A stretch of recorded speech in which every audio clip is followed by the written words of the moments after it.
नमस्ते सर्वांना, मी सुनीता अवताडे.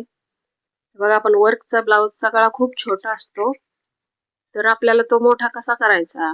तर खूप बायकांना मोठा गळा आवडतो, पण तो वर्कचा खूप छोटा असल्यामुळं आपल्याला तो छोटा गळा आवडत नाही कस्टमरला. तर बघा, आता त्याचा मोठा कसा करायचा ते आपण बघूया. तर बघा, ही स्लीव्ज पण खूप छोटी दिलेली आहे, कारण जिथं बॅक असते ना, त्या बॅकच्या समोर हे दिलेलं आहे त्यांनी स्लीवचं, त्याच्यामुळे त्या दोन्हीच्या मध्ये अंतर खूप कमी आहे. तर बघा, आता हे गळा असा जुळवून घ्यायचा. आपल्याला हे मोठा करायचा आहे, त्याच्यामुळे साईडची जी डिझाईन आहे त्या डिझाईनला बघून आपण ऍडजस्टमेंट करायची असते. तर बघा, आपला हा मी 10चा गळा केलेला आहे, तिला तेवढाच पाहिजे होता. तर बघा, हा अस्तरवर मी परफेक्ट जेवढा गळा पाहिजे तेवढाच कटिंग केलेला आहे. तर हे असं ऍडजस्टमेंट करायचं, बघायचं की आपल्याला कुठपर्यंत डिझाईन ठेवायची आहे. तर ही बाहेरची डिझाईन बघा, तेवढे आपण ठेवूया आणि थोडं शिलाई मार्जिन सोडून ते कट करून घेऊया.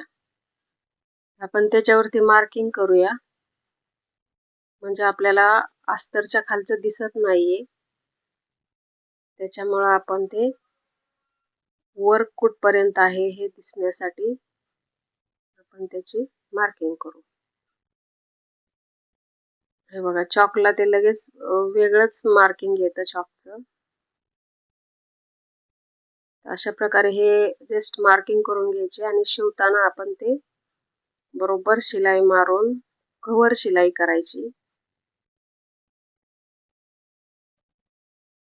आणि हे गळारुंदी पण बघा खूप जास्त आहे, तर आपल्याला जेवढी गळारुंदी हवी आहे तेवढी ठेवायची. आणि बाकीचं हे मी खूप व्हिडिओ असे बनवलेले आहेत, ते तुम्ही बघू शकता.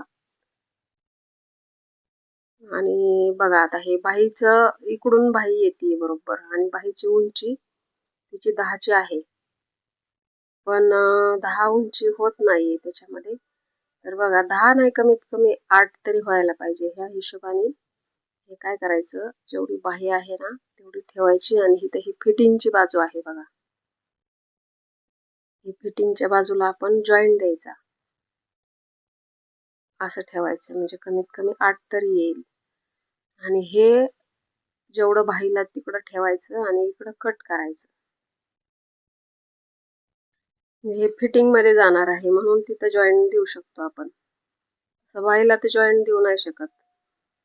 आणि ही माझी सवय आहे बघा, की जिथं कमी आहे तिथं जॉईंट देणे, हे असं लिहून ठेवायचं, दोन्ही साईडला लिहून ठेवायचं, म्हणजे शिवताना आपल्या बरोबर लक्षात येतं.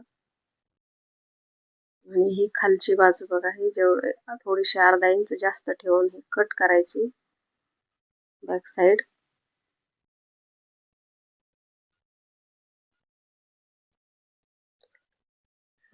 ही झाली बॅक साईड कटिंग. आता आपण बाहीचं बघू. तर ही बाही बघा, तिला 10ची बाही होती, तर हे बरोबर हे वर्क जुळवून घ्यायचं व्यवस्थित, नाहीतर ते डिझाईन कमी जास्त होऊ शकते. आणि ही स्लीवचे ओपन करायची स्लीव्ज, आणि हे ठेवून बघायचं आपण त्याच्यावरती हे कुठपर्यंत बसतंय. आणि समजा बसत नसेल तरी पण थोडीशी कमी करायची स्लीव्ज. बघा, ही एवढी 1 इंचानी स्लीव्ज कमी होत आहे, 1 ते 1.5 साधारण. तर त्या वर्कच्या खाली 1 इंच आपण ही लेस लावायची, पाईपची लेस लावल्यामुळं ती उंची आपली भरून निघते.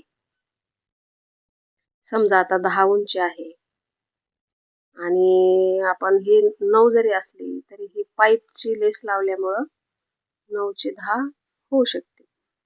तर जेवढी होईल तेवढी करायची. पहिलं कस्टमरला कल्पना देऊन ठेवायची की हे असं होत आहे म्हणून, नाहीतर ते म्हणतात एवढी कमी का केली. त्यांना लक्षात येत नाही की वर्क नेमकं बॅक साईडच्या दिशेने दिलेलं आहे की विरुद्ध साईडला दिलेलं आहे.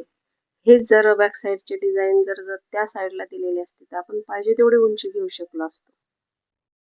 पण ही लगेच बॅक साईडला लागून दिल्यामुळे हा प्रॉब्लेम झालेला आहे. तर हा प्रॉब्लेम सॉल्व्ह करण्यासाठी आपल्याला ही पाईपची डिझाईन लावल्यामुळं 1 इंच ते 1 ते 1.5 इंच स्लीव्ज वाढू शकते.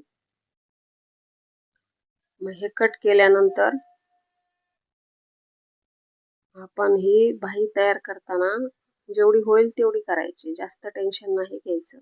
कारण ते कस्टमरचं सगळंच जर आपण कस्टमरचं ऐकलं ना तर आपल्याला प्रॉब्लेम येतो. त्याच्यामुळे जेवढं होईल तेवढं आपण ट्राय करायचा आणि बाकीचं व्यवस्थित करायचं. जास्त जॉईंट पण द्यायचे नाहीत, कारण खूप जॉईंट म्हणलं तर मग ते ब्लाऊज फिटिंगला बसत नाही. त्याच्यामुळं काही गोष्टी ह्या कस्टमरला न विचारता पण करायच्या असतात. ह्याच्यामुळं करायचे असतात की समजा आपण त्यांच्या म्हणण्यानुसार केलं तर काय होतं, मग ब्लाऊज बसत नाही. मग त्यांचं सगळ्यात फोकस कशावर असतो की ब्लाऊज कसा बसतोय, बरोबर? मग समजा नाही बसला तर ते आपल्यालाच बोलणार आणि आपण जर कारण सांगितलं तर ते काय म्हणणार की तुम्ही मग सांगायला पाहिजे होतं, बरोबर? तुम्ही का नाही सांगितलं, असं ते आपल्याला अडकवतात. त्याच्यामुळं काय करायचं, शक्यतो जॉईंट कमी येतील हे बघायचं, ब्लाऊज छान कसा बसेल त्या डिझाईनचं त्यांना समजून सांगायचा प्रयत्न करायचा की बाबा हे असं नाही होत, हे असंच करायला पाहिजे, नाहीतर मग तुमचा ब्लाऊज बसणार नाही. मग ते कबूल होतात. तर बघा आता ह्या उरलेल्या फ्रंटला वर्क नाहीये, फक्त बाहीला आणि बॅकलाच आहे. तर ही फ्रंट साईड आपण प्लेन बाजूमध्ये कट करायची, रेग्युलर करतो तसं. हा प्रिन्स आहे, प्रिन्सचं आपण कट करून बाजूला ठेवू.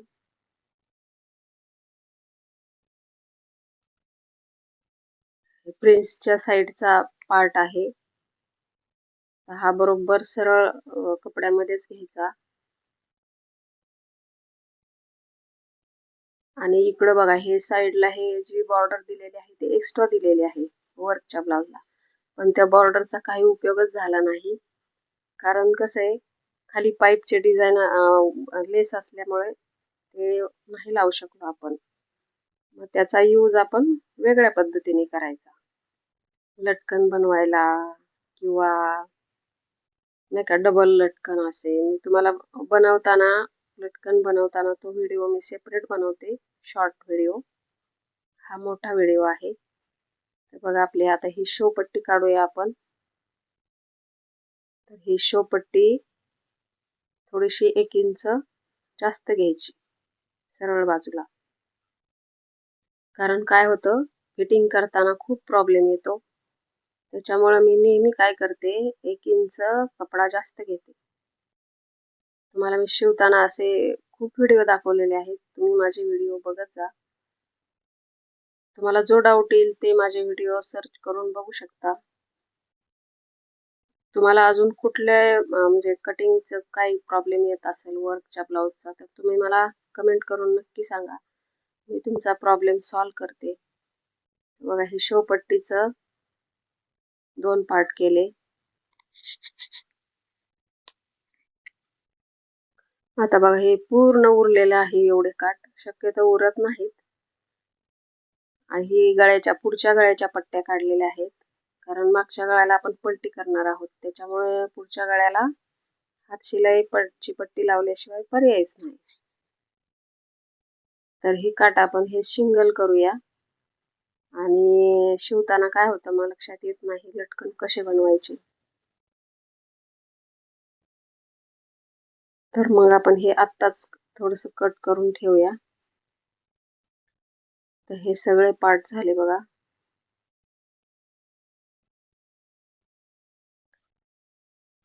पूर्ण बॅक झाली आहे. हे बघा ही वरून अशी डिझाईन दिसते.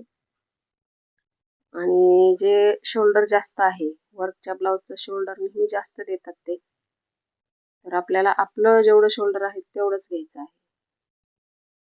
बघा हे इथे आहे 2.5. तर इथं पण 2.5च आलं पाहिजे वर्कच्या साईडला. तर बघा 2.5 घेतल्यानंतर हे एवढं शिल्लक राहिलं. जवळजवळ 1-1.5 इंच शिल्लक आहे. तर हे मार्किंग करून घ्यायचं आताच, म्हणजे शिवताना आपल्याला कमी वेळामध्ये शिवून होतं. नाहीतर मग परत मेजरमेंट करा, परत किती गळा रुंदी आहे ते हे करा. त्याच्यापेक्षा आता मार्किंग करून ठेवलं ना की शिवताना आपल्याला फक्त ती शिलाई मारून घ्यायची असते. आणि या साईडवरून पण करायचं थोडंसं मार्किंग, म्हणजे कुठल्याही साईडने शिवलं तरी चालतं. तिथला जो जॉईंट आहे तो बघा लक्षात ठेवणं गरजेचं आहे. नाहीतर काय होतं, ते एकाच साईडला कपडा जातो, वरचा कपडा, आणि मग खूप मोठा जॉईंट येतो एका साईडला आला तर. म्हणून दोन्ही साईडला जॉईंट करायचं आहे.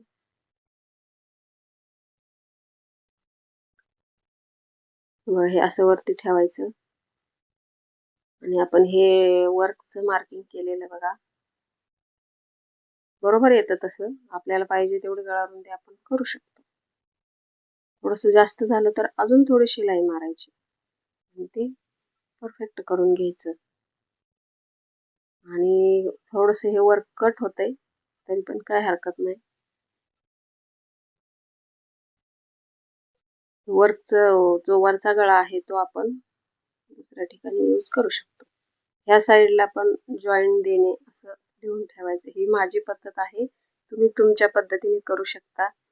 काही गोष्टी ह्या कशा आपल्याला जसं सोयीचं वाटेल तसं आपण करायचं. हे बॅकचं झालं. संपूर्ण कटिंग आता हे आपल्याला झालेली आहे. बाहीचं पण बघा एवढं निघालेलं आहे. ते आता खूप म्हणजे लग्नाचे ब्लाऊज आहे, ती लग्नाची ऑर्डर घेतलेली आहे मी. तर बघा हे आपल्याला रेडी झाल्यानंतर असा दिसेल ही बाही. ते आपण आत्ताच सगळं मार्किंग करून ठेवायचं. आतला कपडा तर बाहेर ठेवू शकत नाही वर्कच्या तिथं. मग ही पाईपची जी लेस आहे किंवा हे आतून अशी लावायला लागते. जास्त पण वाढत नाहीये बरं का, हे बस 1 इंच वाढणार आहे बाही, जास्त नाही. म्हणजे साधारण 10 बाहीची 9 8.5 शिलाईमध्ये जाईल. 8.5 किंवा 9 होऊ शकते. तर नावेलाच आहे, जेवढी होईल तेवढी होईल. पण आपल्याला हे व्यवस्थित करायचं आहे सगळं, जेणेकरून तिला ब्लाऊज परफेक्ट बसेल.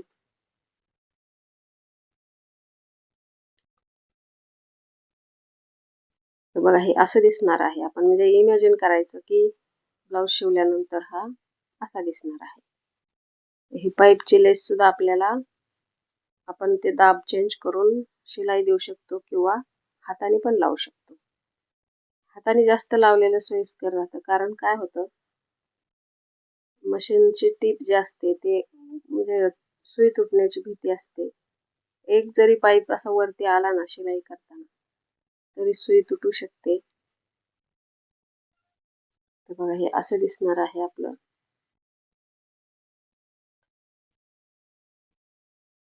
तर हे असं आहे. Thank you for watching.